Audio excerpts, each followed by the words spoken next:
ADRE আৰু আসাম পুলিচৰ কাৰণে ঠিক আছে আগতে আমি দুটা পাৰ্টত আলোচনা কৰিলো আজি হৈছে তাৰ পাৰ্ট 3 ঠিক আছে পাৰ্ট 3 তো ক্লাছটো আৰম্ভ কৰাৰ আগতে মই আপোনালোকক জনাই লৈছো যে আমি ক্লাছ 7 ৰ পৰা ক্লাছ 10 লৈ কি কৰিছো টিউচনৰ ব্যৱস্থা কৰিছো যত ক্লাছ 7 ৰ পৰা ক্লাছ 10 লৈকে ইংলিছ গ্ৰামাৰ মেথমেটিক্স সোশ্যাল সায়েন্সৰ ওপৰত ক্লাছ কৰা হৈছে ক্লাছ 7 ৰ কাৰণে 600 টকা মূল্য ধাৰ্য কৰা হৈছে 8 মাহৰ কাৰণে ক্লাছ 8 ৰ কাৰণে 800 টকা ক্লাছ 9 ৰ কাৰণে 1000 টকা আৰু ক্লাছ 10 ৰ কাৰণে 1500 টকা 12 মাহৰ কাৰণে ধাৰ্য কৰা হৈছে ঠিক আছে তো এই ইয়াৰ ক্লাছ অলৰেডি ষ্টাৰ্ট হৈ গৈছে তো আপোনালোকৰ ওচৰৰ পৰা যদি কোনোবা আছে যিসকল SCRT আৰু সেবাৰ ষ্টুডেন্ট হয় ঠিক আছে অসমীয়া মিডিয়ামৰ কাৰণে হয় এইখিনি গুটেখিনি ক্লাছখিনি তো আপোনালোকে অনুগ্ৰহ কৰি তেওঁলোকক জনাই দিব বুলি আমি আশা কৰিলো তাৰ উপৰিও আমাৰ এপত কেইটামান মক টেষ্ট উপলব্ধ হৈ আছে বৰ্তমান সিটেটৰ কাৰণে উপলব্ধ হৈছে আৰু ADRE কাৰণে বা আসাম পুলিচৰ কাৰণেও এটো ইম্পৰ্টেন্ট হয় আসাম পুলিচৰ কাৰণেও মক টেষ্ট উপলব্ধ হৈছে বৰ্তমান তো 16খন মডেল পেপাৰ তাতে পোৱা যাব আপোনালোকে ইংলিছ তাৰ পিছত আছে ৰিজনিং জেনাৰেল নলেজ মেথমেটিক্স গুটেখিনি সিলেবাস কভাৰ কৰি পেলাই এইখিনি পেপাৰ প্ৰিপাৰেচন কৰা হৈছে বহুত কেজন টিচাৰ মিলি পেলাই এইখিনি কোৱেশ্চন প্ৰিপেয়াৰ কৰিছে ঠিক আছে বহুত বেছি ইম্পৰ্টেন্ট হয় আপোনালোকে যি সকলে ADRE কাৰণে প্ৰিপেয়াৰ কৰি আছে তেওঁলোকে এই কোৰ্সটো লৈ লব আপোনালোকৰ কাৰণে বহুত হেল্পফুল হ'ব এটো ঠিক আছে 150 ইয়াৰ মূল্য ধাৰ্য কৰা হৈছে সিটেটৰ কাৰণে 250 আৰু এটা ADRE বেচ অলৰেডি আমাৰ তাতে ষ্টাৰ্ট হৈছে তাতে যেটো সোশ্যাল সায়েন্স আছে ঠিক আছে জেনাৰেল নলেজৰ যিখিনি ক্লাছ আছে সেইখিনি ক্লাছ কৰা হৈছে গ্ৰেড 3 আৰু গ্ৰেড 4 কাৰণে বহুত উপযোগী হ'ব এই ক্লাছটো তাতে যিবিলাক আমি সোশ্যাল সায়েন্সৰ কিতাপ পঢ়ি আহিছো SCRT হওক সেবাৰ হওক ঠিক আছে এইখিনি বিষয় ইয়াতে ডিটেইলছত আলোচনা কৰা হৈছে প্ৰতিটো লেসন ইয়াতে পঢ়োৱা হ'ব আৰু তাৰপৰি ইয়াতে 5খন আপোনালোকে মডেল পেপাৰ ফ্ৰীকে পাব যত নেকি সম্পূৰ্ণ সিলেবাস কভাৰ কৰি লোৱা হৈছে ঠিক আছে তো আপোনালোকে এই দুটা কোৰ্স যিসকলে ADRE কাৰণে প্ৰিপেয়াৰ কৰি আছে যিসকলক চাকৰি একচুয়ালি লাগে বুলি ভাবিছে সেই সকলে এই কোৰ্সটো লৈ লব ঠিক আছে তো আজি আমাৰ যেটো প্ৰথম কোৱেশ্চন সেই কোৱেশ্চনটো হৈছে যে কোনজন ৰজাই অসমত প্ৰথম সংগঠিত জনগণনা প্ৰৱৰ্তন কৰিছিল তো আজিৰ যেটো ক্লাছ হ'ব হেতু বিশেষকৈ সেন্সাসৰ ওপৰত ভিত্তি কৰি হ'ব সেন্সাস 2011 ৰ ওপৰত ভিত্তি কৰি হ'ব ঠিক আছে 2011 ৰ ওপৰত ভিত্তি কৰি আমি গুটেখিনি কোৱেশ্চন আজি লৈ আহিছো গতিকে এই যেটো ক্লাছ হ'ব সম্পূৰ্ণ 2011 চনৰ যেটো সেন্সাস হৈছিল অসমৰ তাৰ ওপৰত ভিত্তি কৰি কোৱেশ্চনখিনি প্ৰিপেয়াৰ কৰা হৈছে আৰু ইয়াৰ পৰা আপুনি এক্সামত আজিৰ এই ভিডিঅ'ৰ পৰা এক্সামত আপুনি এটা কোৱেশ্চন পাব ঠিক আছে এক্সামত আপুনি ইয়াৰ পৰা এটা কোৱেশ্চন গ্যাৰান্টেড ধৰি লওক ঠিক আছে তো অসমৰ সেন্সাসৰ পৰা লোকপিয়লৰ পৰা যিমানখিনি কোৱেশ্চন আহে ঠিক আছে তাৰ পৰা আমি 20টা কোৱেশ্চন সিলেক্ট কৰিছো আৰু সেই 20টা কোৱেশ্চনৰ বিষয়ে আমি আজি এই ভিডিঅ'টোত আলোচনা কৰিম তো অনুগ্ৰহ কৰি আপোনালোকে আমাৰ ভিডিঅ'খিনি লগৰ বন্ধু-বান্ধৱীৰ লগত শেয়াৰ কৰিব বুলি আমি আশা কৰিছো তাৰ উপৰি যিখিনি নতুনকৈ আহিছে অনুগ্ৰহ কৰি চেনেলটো সাবস্ক্ৰাইব কৰি দিব ঠিক আছে তো প্ৰথমতে চাওক যে কোনজন ৰজাই অসমত প্ৰথম সংগঠিত জনগণনা প্ৰৱৰ্তন কৰিছিল অপচন সমূহ দিছে সুহুংমুং চুকাফা ৰুদ্ৰসিংহ চুকাম্ফা তো প্ৰথমতে যিজন ফাৰ্স্ট আছিল সেইজনৰ নাম আছিল কি সুহুংমুং ঠিক আছে সুহুংমুঙে প্ৰথম সংগঠিত জনগণনা প্ৰৱৰ্তন কৰিছিল কোৱেশ্চন নম্বৰ 2 টো চাওক ইয়াতে কৈছে জনসংখ্যাৰ হিচাপত অসম ভাৰতৰ দেশ বৃহত্তম ৰাজ্য যে অসমনো কিমান নম্বৰ স্থানত আছে হেতু আমাক ইয়াতে কৈছে ঠিক আছে অপচন দিছে 12 13 15 18 তো অপচন খিনি ভিতৰ পৰা শুদ্ধ উত্তৰটো হৈছে 15 ঠিক আছে এইবিলাক মনত ৰাখিব এইবিলাক ডাটা আছে এইখিনি মনত ৰাখিবাহে বেলেগ ইয়াতে কোনো টিক্স লগাই লাভ নাই ঠিক আছে যে অসমৰ স্থান ভাৰতৰ ভিতৰত 15 আৰু এইখিনি গুটেখিনি কি হৈছে 2011 চনৰ সেন্সাসৰ ওপৰত ভিত্তি কৰিহে বনোৱা হৈছে ঠিক আছে তো 2011 চনৰ লোকপিয়ল অনুসৰি জনসংখ্যাৰ ঘনত্ব ক্ষেত্ৰত কোনখন জিলাই প্ৰথম স্থান লাভ কৰিছে ইয়াতে খুদিছে জনসংখ্যাৰ ঘনত্ব ঠিক আছে জনসংখ্যাৰ ঘনত্বৰ ক্ষেত্ৰত কোনখন জিলাই প্ৰথম স্থান লাভ কৰিছে প্ৰথমতে আপোনালোকে কোৱেশ্চনখিনি নিজে কৰিবলৈ চেষ্টা কৰিব তেতিয়া আপোনালোকৰ কাৰণে বহুতে বেছি সুবিধা হ'ব ঠিক আছে মই ইয়াতে এনসাৰটো লগে কৈ দিম যদিওবা প্ৰথমতে আপোনাৰ সদায় প্ৰথমতে যেতিয়া মই কোৱেশ্চনখিনি দিও MCQ সেশনত প্ৰথমতে সদায় নিজে কৰিবলৈ চেষ্টা কৰিব ঠিক আছে তো এটা অপচন কি দিছে নগাঁও মৰিগাঁও ধুবুৰী আৰু কামৰূপ মেট্ৰ ঠিক আছে জনসংখ্যাৰ ঘনত্ব বুলি কৈছে ঠিক আছে জনসংখ্যাৰ ঘনত্বৰ ক্ষেত্ৰত কামৰূপ মেট্ৰটো হ'ব আমাৰ শুদ্ধ উত্তৰ বুজি পাইছে না কামৰূপ মেট্ৰত কি হয় জনসংখ্যাৰ ঘনত্ব সবতকে বেছি হয় তাৰ পিছত কৈছে কামৰূপ মেট্ৰ জিলাৰ জনসংখ্যা ঘনত্ব হল ঠিক আছে প্ৰথমটো পালো কি যে কামৰূপ মেট্ৰত সবতকে জনসংখ্যা ঘনত্ব বেছি এই কাৰণে তাৰ যেটো জনসংখ্যা ঘনত্ব এই ঘনত্বটো আমি জানিব লাগিব ঠিক আছে 1896 1313 896 740 তো তাতে কি হৈছে কামৰূপ মেট্ৰৰ 1313 এটো মনত ৰাখিব 1313 হিচাপে এনেকে মনত ৰাখিব লাগিব আজি ক্লাছটোত গুটেইখিনি বস্তু মনত ৰখা বাহিৰে বেলেগ একো উপায় নাই ঠিক আছে মনত ৰাখিবই লাগিব ইয়াত বুজিবলগীয়া একো নাই ঠিক আছে যে জনসংখ্যা ঘনত্ব কিমান 1313 এটো হৈছে কামৰূপ মেট্ৰ অসমৰ আটাইতকৈ ঘন জনবসতিপূৰ্ণ জিলা কোনখন কোৱেশ্চন বিলাক মন কৰিব ঠিক আছে ভালকৈ ওয়াৰ্ড বিলাক মন কৰিব বিশেষকৈ অসমৰ আটাইতকৈ ঘন জনবসতিপূৰ্ণ জিলা বুলি কৈছে আগৰ ভিতৰত পাইছিলো আমি জনসংখ্যাৰ ঘনত্ব ঠিক আছে মানে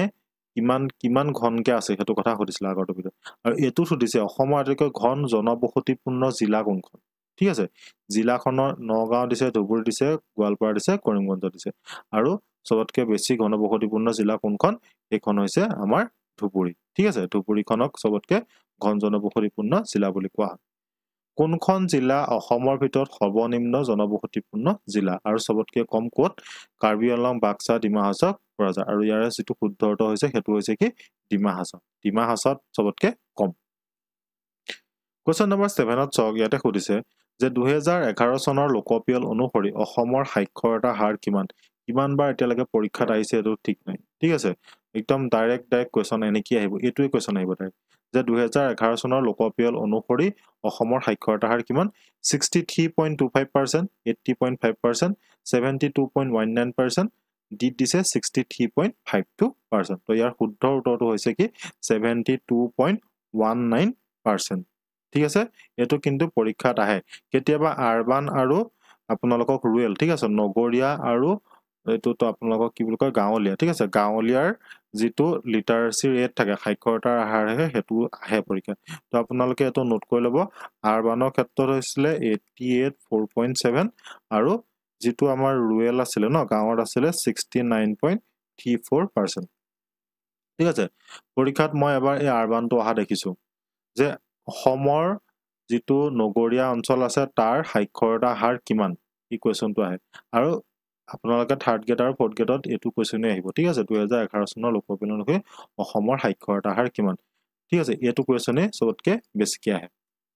তাৰ পিছত দিছে অসমৰ মহিলা সাক্ষৰতা হাৰ কিমান এই কোৱেশ্চনটো পৰীক্ষাত আহে ঠিক আছে 54.16% 66.27%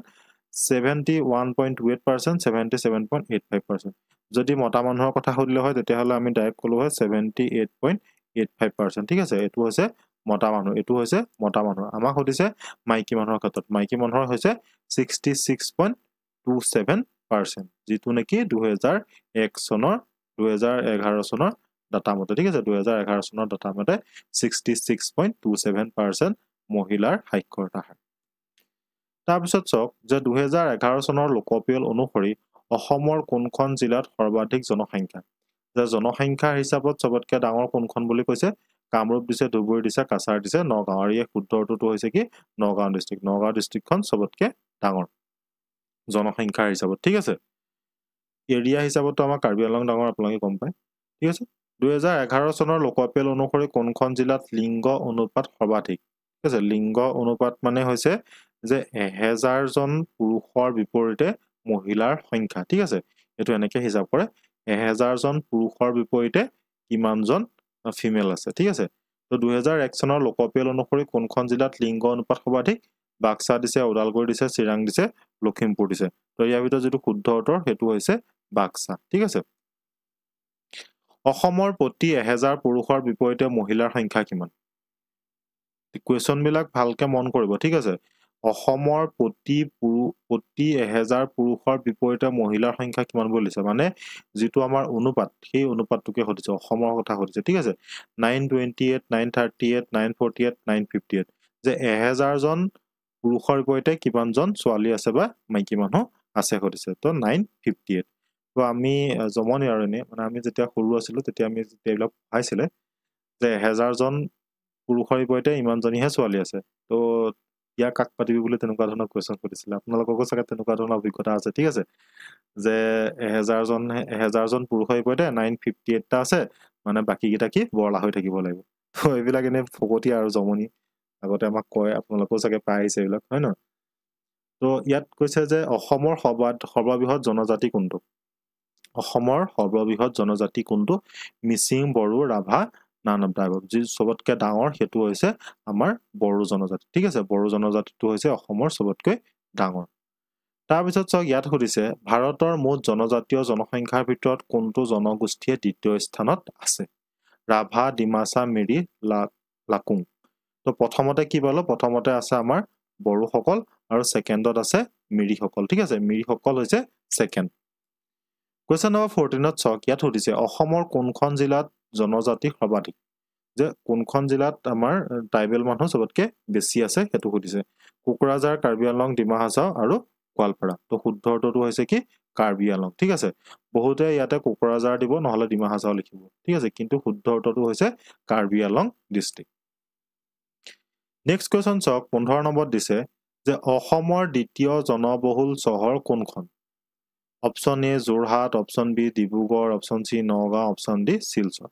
তো ইয়াতে বহুতে কিহত টিক কৰিব গম পায় না বহুতে টিক কৰিব যোৰহাটত কিন্তু শুদ্ধ উত্তৰটো হৈছে কি শিলচৰ ঠিক আছে তো শিলচৰ হৈছে দ্বিতীয় জনবহুল চহৰ প্ৰথমখন কি হয় কমেন্টত মই বিচাৰিম কোৱেশ্চন নম্বৰ 16 সুধিছে যে 2011 চনৰ লোকপিয়ল অনুসৰি অসমৰ ভিতৰত কোনখন জিলাৰ সৰ্বনিম্ন হাৰ According to the 2011 census, which district has the lowest rate in Assam? Jorhat Dhemaji Dhubri north Lakhimpur কোৱেশ্চনটো অলপ খেলিমেলি হৈ আছে ঠিক আছে কিবা থাকি গৈছে যেন লাগিছে মোৰ যে 2011 চনৰ লোকপিয়ল অনুসৰি অসমৰ ভিতৰত কোনখন জিলাত সৰ্বনিম্ন কি সৰ্বনিম্ন ইয়াতে কৈ নিদিলে কোৱেশ্চনটো অকণ খেলিমেলি আছে নেক্সট ভিডিঅ'ত মই এইটো লৈ আহিম কোৱেশ্চন নম্বৰ 17ত সুধিছে যে অসমৰ কোনখন জিলাত অসমীয়া শিক্ষাৰ প্ৰধান বসতি পোৱা যায়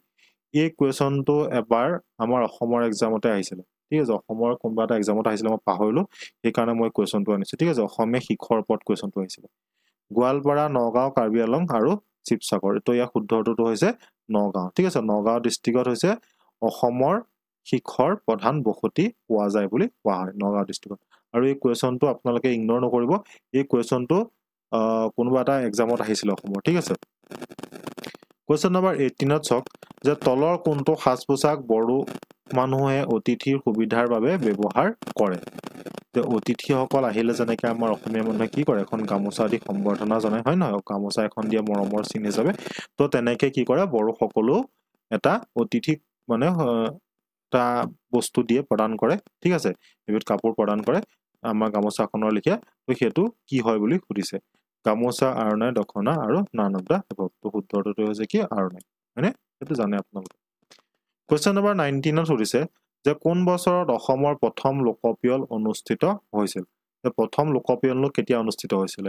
1872 1873 1901 1951 তো প্ৰথম যেটো লোকপিয়ল অনুষ্ঠিত হৈছিল হেতু হৈছিল 1872 চনত প্ৰথম লোকপিয়ল ঠিক আছে কোৱেশ্চন নম্বৰ 20ত চক যে ৰজা সৰ্বানন্দ সিংহই কোনটো সম্প্ৰদায়ক প্ৰতিনিধিত্ব কৰিছিল সৰ্বানন্দ কথা আপোনালোকে শুনিছে হয় নহয় মৰাণ আহোম মটক সোণোৱাল তো আমাৰ সৰ্বানন্দ সোণোৱালৰ কথা কোৱা নাই সৰ্বানন্দ সিংহৰ কথা কৈছে ঠিক আছে তো মোৱামৰীয়া বিদ্ৰোহৰ কথা আপোনালোকে জানে মই ইয়াতে ডিটেইলছত আৰু বেছি আলোচনা নকৰো আজি ঠিক আছে তো সৰ্বানন্দ সিংহই কি কৰিছিলে মটক সকলক কি কৰিছিলে প্ৰতিনিধিত্ব কৰিছিলে তো আজিলে ইমানখিনি আছিলে 20টা কোৱেশ্চন লৈ আহিছো মই এদিনত ঠিক আছে তো আকৌ আপোনালোকক নেক্সট যেতিয়া 20টা কোৱেশ্চন লৈ আহিম তাতে আপোনালোকক লগ পাম ঠিক আছে তো আপোনালোকে ইমানখিনি সময় আমাক দিয়াৰ বাবে আপোনালোকলৈ ধন্যবাদ